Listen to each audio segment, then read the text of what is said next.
রাজধানীর রূপনগর আবাসিক এলাকায় বাংলা বর্ষবরণ ১৪৩৩ উদযাপন উপলক্ষে অনুষ্ঠিত হল এক ব্যতিক্রমধর্মী সাংস্কৃতিক আয়োজন।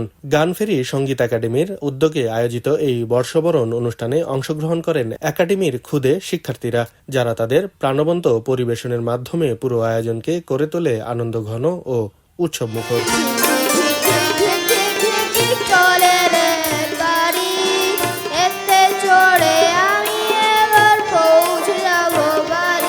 অনুষ্ঠানের শুরুতেই নববর্ষের আবহে সম্মিলিত কণ্ঠে এসো হে বৈশাখ গানটি পরিবেশন করে ক্ষুদে শিক্ষার্থীরা। এরপর তাদের কণ্ঠে দেশাত্মবোধক লোকসঙ্গীত ও শিশুতোষ গানের সুরে মুগ্ধ হয় উপস্থিত দর্শক। অনুষ্ঠানে প্রধান অতিথি হিসেবে উপস্থিত ছিলেন জাতীয় রাজস্ব বোর্ডের সাবেক চেয়ারম্যান বদিউর রহমান। বিশেষ অতিথি হিসেবে উপস্থিত ছিলেন কাজী মিজানুর রহমান, স্বীকৃতি প্রসাদ বড়ুয়া এবং শরীফ তালুকদার। অনুষ্ঠানের শুরুতে অতিথিদের ফুলেল শুভেচ্ছা ও উষ্ণ অভ্যর্থনার মাধ্যমে বরণ করে নেওয়া হয়।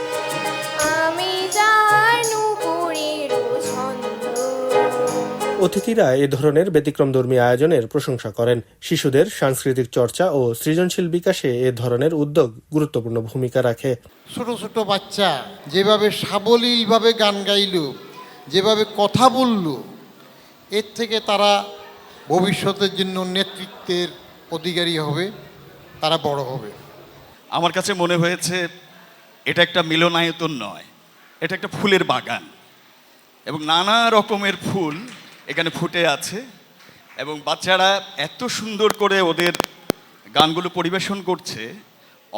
আমি তো 25 বছর টেলিভিশনে আছি, অনেক শিল্পীও এখনও অনেক প্রবীণ হয়ে গেছে, কিন্তু তারাও দেখে দেখে স্ক্রিপ্ট দেখে গান পরিবেশন করেন।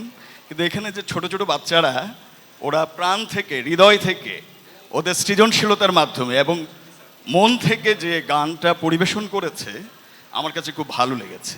শিশুদের গান শেখাতে অনেক অনেক ভালো লাগে এবং তাদের কাছ থেকেও অনেক কিছু শেখা যায়। যাই হোক, গানফেরি সঙ্গীত একাডেমির জন্য অনেক অনেক শুভেচ্ছা, ভালোবাসা। আরও এগিয়ে যাবে এবং সর্বাত্মক সহযোগিতা আমরা সবসময় তাদের জন্য করে যাব। গানফেরি সঙ্গীত একাডেমির প্রতিষ্ঠাতা সিদ্দিকুর রহমান বলেন, আজকের অনুষ্ঠানে আপনাদের বিশেষ করে অতিথি, আমাদের অভিভাবকরা আমাকে যেভাবে সহযোগিতা করছে, আমি আপনাদের প্রতি কৃতজ্ঞ জানাই। ক্ষুদে শিল্পীদের প্রাণবন্ত অংশগ্রহণ, সুমধুর সঙ্গীত পরিবেশনা এবং অতিথিদের উপস্থিতিতে অনুষ্ঠানটি এক আনন্দমুখর পরিবেশ তৈরি করে। আব্দুল্লাল বাকি, খবরের কাগজ।